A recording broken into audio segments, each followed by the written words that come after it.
2015. In another year of extraordinary challenges for the world community, the United Nations turned 70.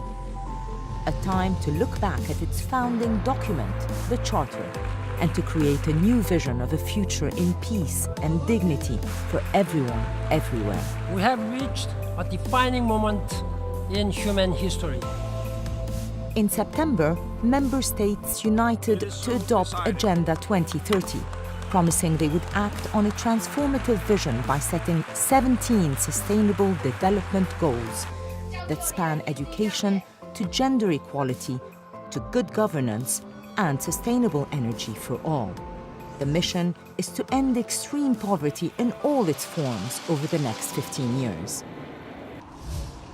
Historic moment in Paris. World leaders adopted an unprecedented climate change agreement. Earlier in the year, UN Secretary-General Ban Ki-moon called for an urgent change in priorities. The world continues to squander trillions in wasteful military spending. Why is it easier to find the money to destroy people and planet than it is to protect them? Turmoil in Yemen, Syria, Libya, South Sudan, and many other places brought suffering to new heights. At least 60 million people have fled their homes, the highest number of displaced since World War II. On their perilous journey across the seas, more than 3,500 refugees have died or are missing, including a little boy whose image moved the world. The survivors, a mass movement seeking refuge, are often met by fences instead.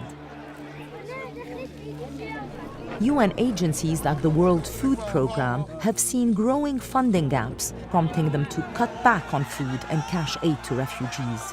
The humanitarian system is stretched to the limits. German Chancellor Angela Merkel. In the end, there can be but one solution. We must tackle the causes of flight and expulsion. The reign of terror by fanatical groups like ISIL or Daesh not only sent millions of people in the Middle East running for their lives, their franchises spread fear throughout the world. In Kenya, 147 students died in a militant attack on Garissa University. A Russian passenger plane was brought down over the Sinai. Bomb attacks in Beirut killed over 40 people in a busy shopping mall. Paris lost more than 100 people in a night of mass shootings and terror. Some of the suicide bombers were only teenagers. Earlier in the year, the UN Security Council discussed the role of youth in countering violent extremism, presided over by Crown Prince Hussein of Jordan, the youngest person ever to chair the Security Council. We have to fill this vacuum being exploited by enemies of humanity by building on the potential of youth and empowering them to achieve their ambitions. In September, world leaders converged on the UN and took up the fight against terrorism. We know violent extremism flourishes when human rights are violated, aspirations for inclusion are ignored, and too many people, especially the world's young people, with their hopes and dreams, lack prospects and meaning in their lives. Ending the 5-year-old Syria conflict was seen as intricately linked to all other measures. US President Barack Obama. Defeating ISIL requires, I believe, a new leader and an inclusive government that unites the Syrian people in the fight against terrorist groups. We are prepared to work with all countries, including Russia and Iran, to find a political mechanism in which it is possible to begin a transition process. Russian President Vladimir Putin shared a different vision with the General Assembly. We think it is an enormous mistake to refuse to cooperate with the Syrian government and its armed forces, who are valiantly fighting terrorism face to face. We should finally acknowledge that no one but President Assad's armed forces and Kurdish militias are truly fighting the Islamic State and other terrorist organizations in Syria. Peace talks in Vienna brought all stakeholders to the table, except the Syrians themselves. Staffan de Mistura, United Nations Special Envoy for Syria. We didn't ever dream to have Russia and the Federation and the Americans sitting and heading the same table, and on one side having Saudi Arabia and the other one Iran, plus other countries. So that type of momentum that we have been waiting for, we need now to support. In November, the Security Council united to adopt a resolution to take all possible measures in compliance with the UN Charter to prevent and suppress terrorist acts. In Yemen, insurgencies, airstrikes and proxy battles have turned the country into a humanitarian catastrophe, leaving 80% of the population in need of assistance. An average of 8 children a day are killed or maimed as a result of the conflict. 2 million children are severely malnourished. Health centers and schools have closed down. My sister and I become so frightened when we hear the bullets. We are afraid that we will die. I do not like war, I like peace. Even so, UN agencies have sent in emergency assistance. The country is one step away from famine. Stephen O'Brien, Under Secretary General for Humanitarian Affairs and Emergency Relief. We have got to help the people. We've got to make sure that we get the food, the security, the protection, and the mine clearance, and all the things which will give them some chance to feel safe. In December, during UN-sponsored talks in Switzerland, a temporary suspension of hostilities in Yemen was announced. The UN urged parties to use this lull to advance the peace process. In Libya, the UN brokered an agreement to form a new unity government after months of difficult talks between the rival parties. But conflict continues. No agreement is perfect, but this document will help Libya move beyond the chaos and toward the creation of a stable and democratic state with a clear legal framework. Waves of terror hit Nigeria, where Boko Haram has killed more than 20,000 people in the last 6 years. 2.5 million people either fled across borders or are homeless in their own country. Boko Haram burnt my village. We fled that night. Food security in the region is a major challenge. UN agencies aim to feed 400,000 people a month. But with so many emergencies competing for funds, rations had to be cut everywhere. In the Central African Republic, more than 500 children were released by militias and reintegrated into society. In May, 10 rival militia groups signed a deal to disarm and to pursue a process of reconciliation and democratic elections. Violence has continued, disrupting the political process and hindering the vital work of humanitarian agencies. Peace talks in South Sudan. South Sudan President Salva Kiir. I proceeded to sign the agreement in order to stop this war and give peace a chance.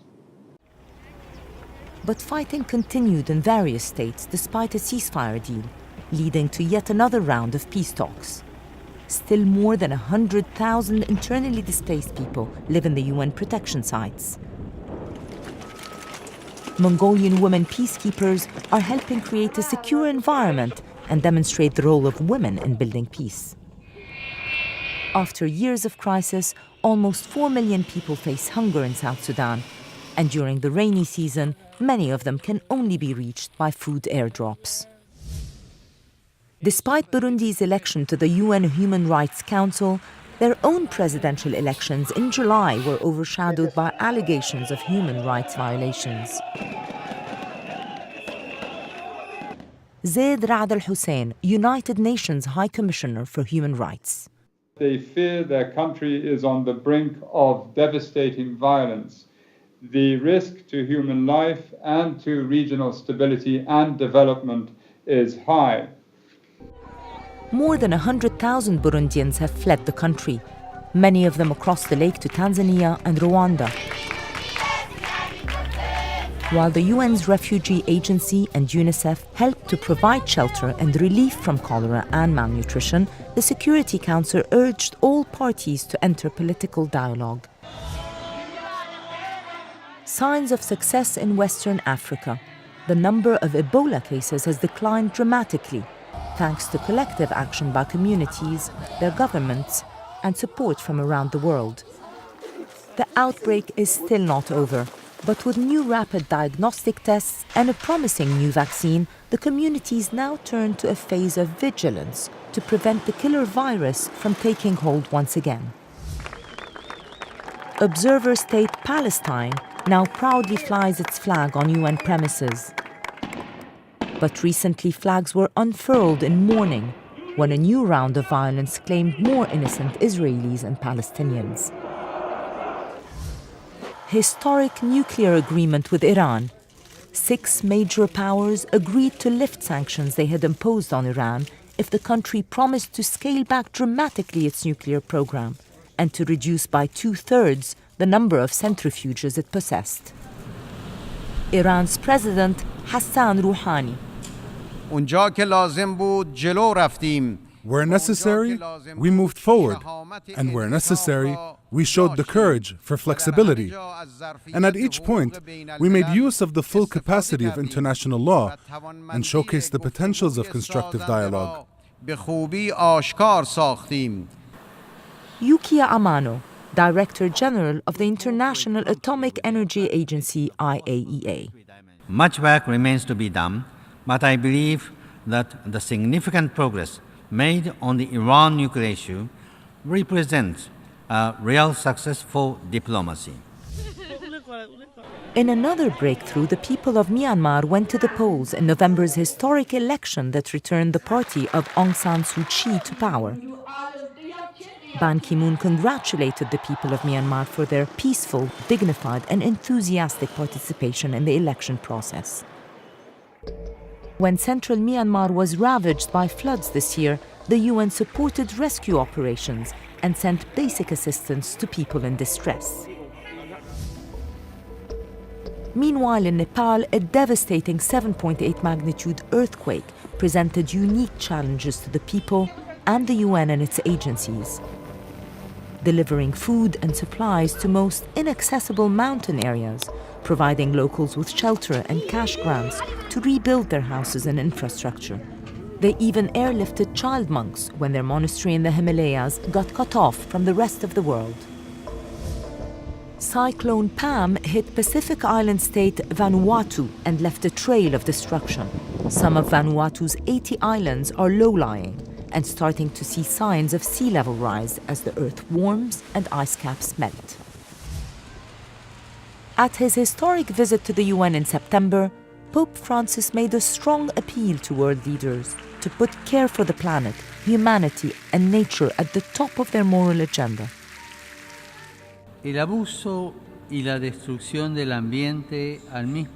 The misuse and destruction of the environment are also accompanied by a relentless process of exclusion. In effect, a selfish and boundless thirst for power and material prosperity leads both to the misuse of available natural resources and to the exclusion of the weak and disadvantaged. Any harm done to the environment, therefore, is harm done to humanity. Traveling to Norway's Arctic, Ban Ki-moon took a personal look at the shrinking glaciers he had visited 6 years ago. I'm alarmed that there are so many cracks in may soon break. They are melting very rapidly. Unless we take action now, we will have to regret. We have to keep global temperature rise below 2 degrees as soon as possible. 2 weeks of tireless negotiations at the United Nations Climate Change Conference in Paris led to a moment of triumph. For the first time, 195 countries adopted a universal agreement to curb emissions, strengthen resilience, and join hands to take common climate action. All countries agreed to hold the rise of global temperatures well below 2 degrees Celsius. Uniting in blue, the world remembered the 70th anniversary of the United Nations. New challenges wait in the next decade: achieving zero hunger, finding solutions for conflicts and climate change. Nobel Laureate Malala Yousufzai. I'm hopeful that we all and the United Nations will be united in the goal of education and peace, and that we will make this world not just a better place, but the best place to live.